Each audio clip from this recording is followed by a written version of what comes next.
Bismillahirrahmanirrahim. Assalamualaikum warahmatullahi wabarakatuh. Waalaikumsalam warahmatullahi wabarakatuh. Alhamdulillahirabbil alamin wa bihi nasta'in wa ala umuri dunya waddin wa sallallahu wa sallam ala sayyidina Muhammadin wa ala alihi wa ashabihi ajma'in, amma ba'du.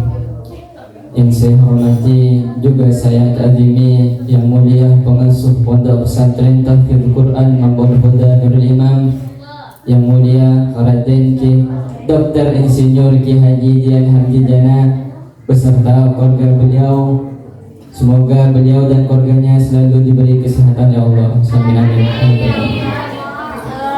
Yang saya muliakan juga saya takdimi semua pengurus, para ustadz, para asatidzah, para ustadzah, wabil khusus ketua umum pengurus PPTQ Mambon Huda Nurul Imam yang mulia Ustaz Nurul Alam, para santri yang berbahagia yang semoga oleh Allah diberikan rahmatnya. Pertama-tama marilah kita panjatkan puja dan puji syukur kita kehadirat Allah Subhanahu wa taala yang telah memberikan kita ma'unah hidayah sehingga kita bisa berkumpul bermuajah di tempat yang insyaallah dipenuhi dengan barokah ini dalam keadaan sehat walafiat.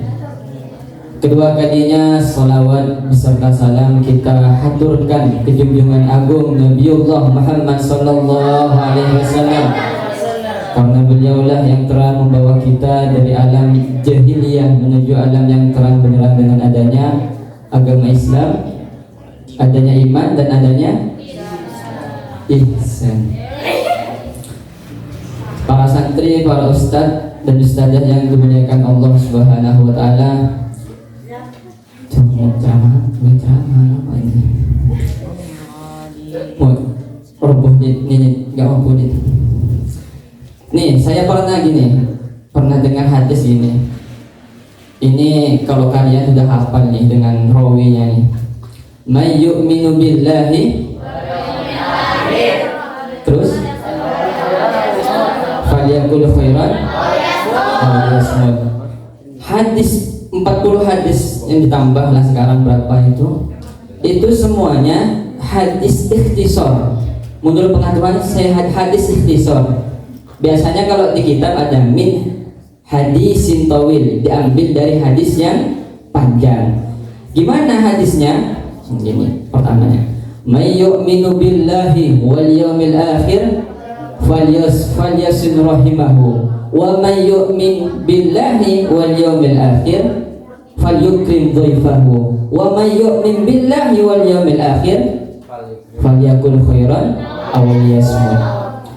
Jadi ketika kalian mengaku beriman kepada Allah dan hari akhir, ada 3 hal yang harus kalian lakukan. Pertama apa?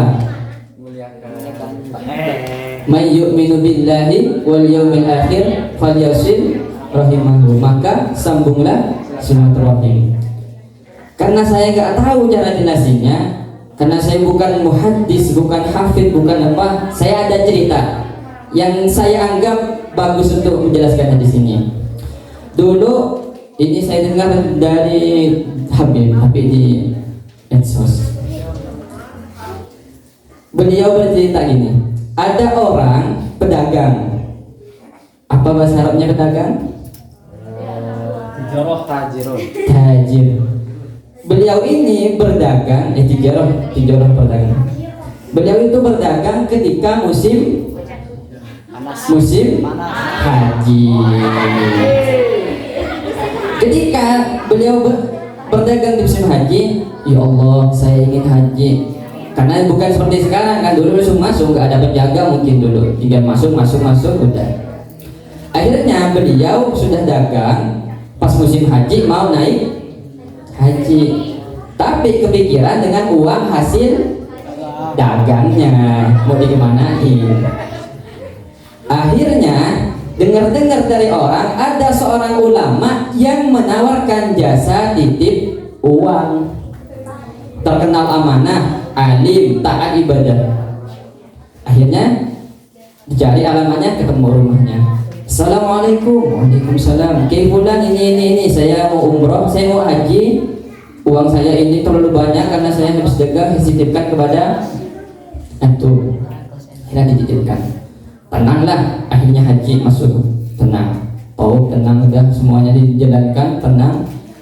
Mungkin sekitar 2 minggu atau sampai berapa lah, sekitar 2 minggu lah, udah akhirnya ingat uangnya mau diambil.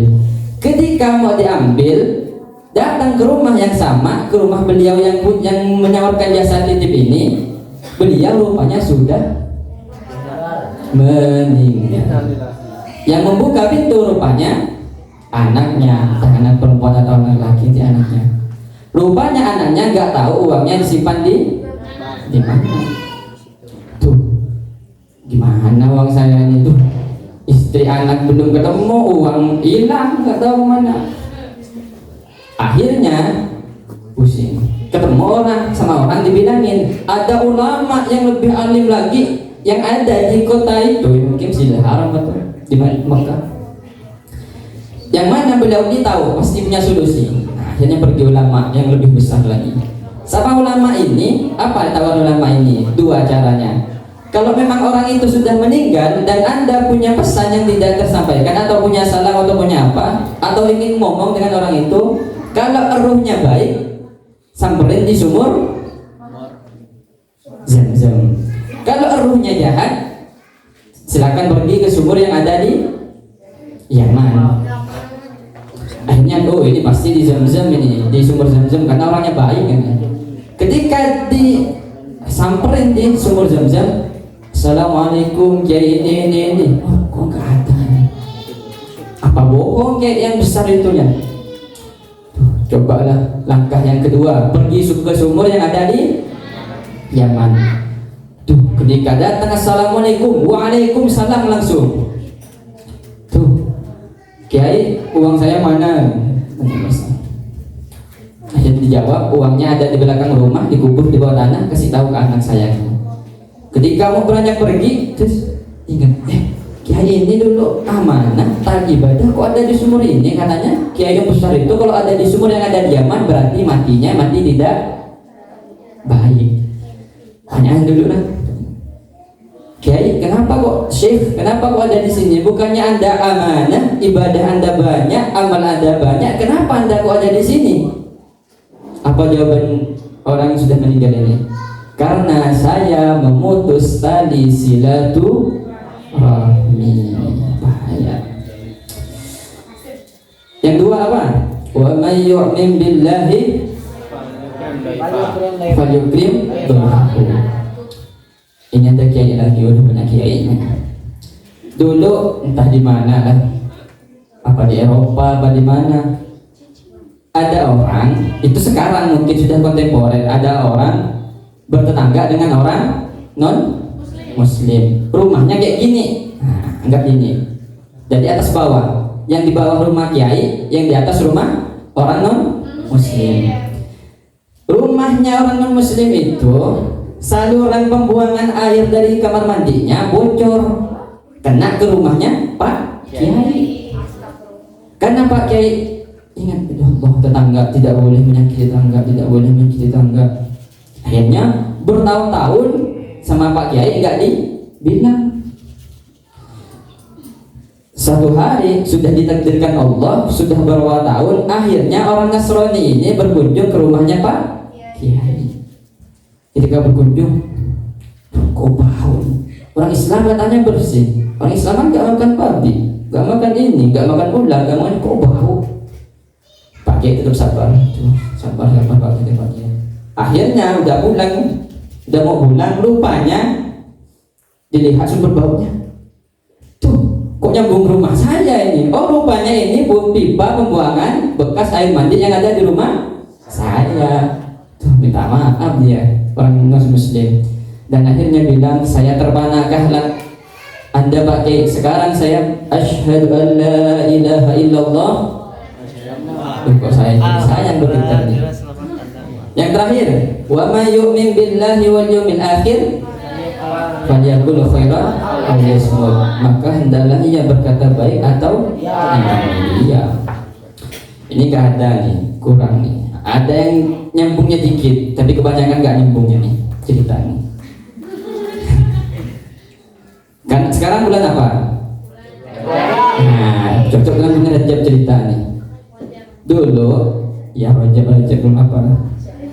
Dulu, Isra Mi'raj kapan? Iya, apa? Hampir ya. Ada seorang pemuda mau jalan mau di mana selalu baca sholawat. Selalu baca sholawat. Akhirnya ketika ada di mana ada suatu tempat ketemu dengan orang. Sama orang ini, betapa indahnya suara engkau ya. Alangkah indahnya engkau ke rumahku, bertamu ke rumahku katanya. Kata orang ini, akhirnya diajak ke rumahnya. Ketika bertamu di rumahnya, dikasih makan, ya, senang. Tapi rupanya orang yang baca selawat ini dijebak lidahnya dipotong.